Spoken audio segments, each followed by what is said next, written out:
السلام عليكم ورحمة الله وبركاته. مع حضراتكم مسيو خالد حسن، كبير معلم اللغة الفرنسية بمدرسة الدكتور إيهاب إسماعيل الثانوية من قناة عالم حر 2020.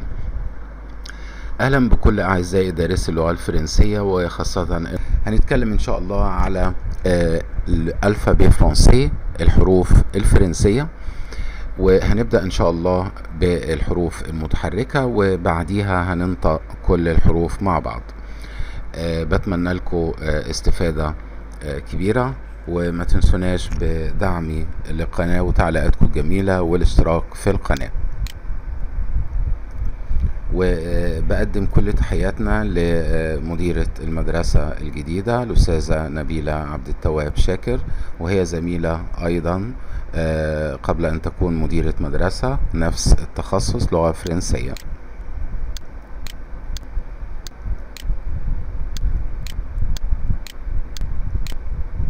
نبدأ مع بعض لي فويال، الحروف المتحركة.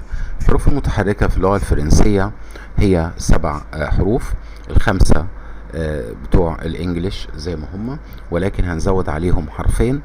هو حرف هنشوفهم دلوقتي مع بعض، مش هننطق دلوقتي. نبدأ بالحروف المتحركة. وليه هنبدأ بالحروف المتحركة ما ناخدش الحروف كلها على بعض؟ لسبب ان الحروف المتحركة زي ما بنطقها لوحديها انا بنطقها وسط الكلام، فده هيسهل لي عملية النطق. نبدأ بالحرف الاولاني،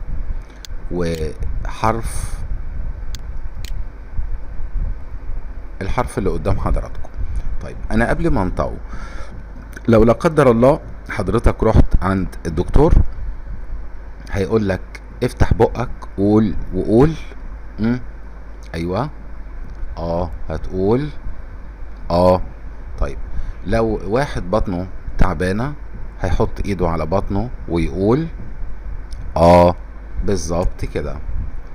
يبقى احنا نطقنا الحرف اللي قدامنا شوف وسط الكلام هيتنطق ازاي.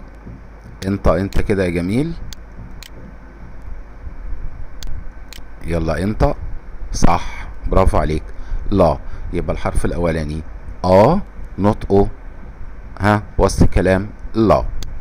نيجي للحرف كمان، وهو الحرف ده انا هنطقه معاك، هساعدك.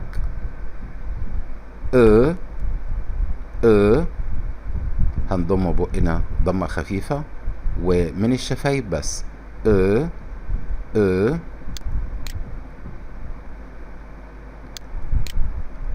هنجرب كده وننطقه في الكلمة دي. احنا كنا بنقوله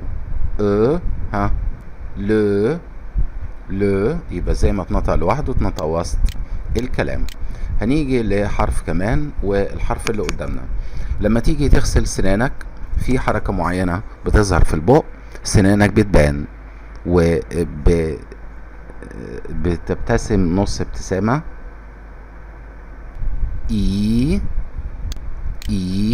لازم سنانك تبان في الحرف ده. زي كلمة انطق كده، إيل.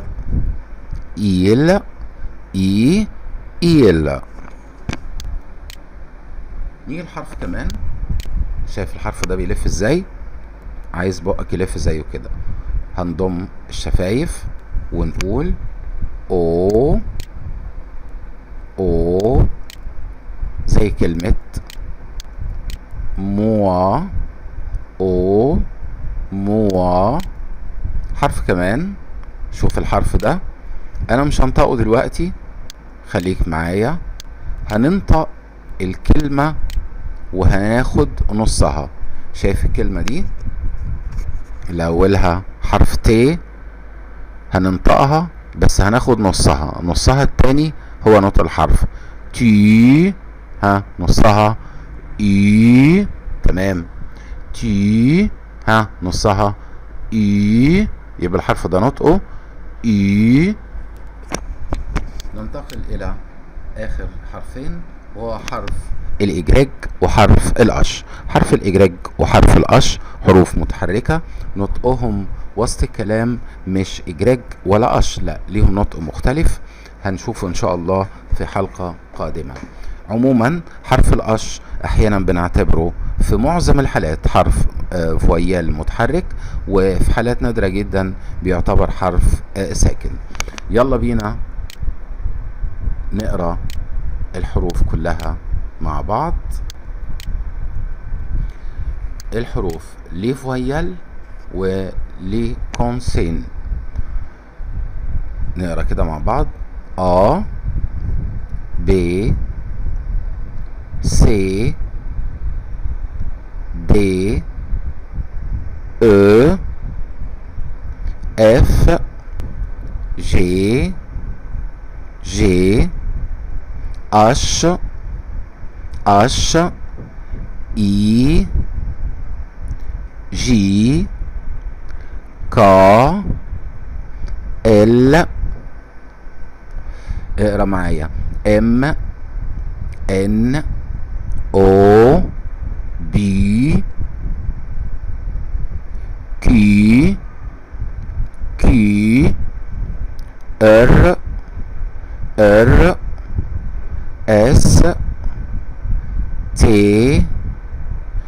U U V V دبل في. شوف في دبل، كلمة دبل يعني اتنين، يعني اتنين في. دبل في اكس ايجراج ايجراج زد. هنقراهم كمان مرة: A B C D E F G H I J K L M N O B Q R S T U V W X Y Z. أتمنى يا رب تكونوا استفدتوا، وإن شاء الله إلى حلقة قادمة. والحلقة دي مخصصة للديبوتون، للمبتدئين. ما تنسوش الاشتراك في القناة وتعليقاتكم الجميلة.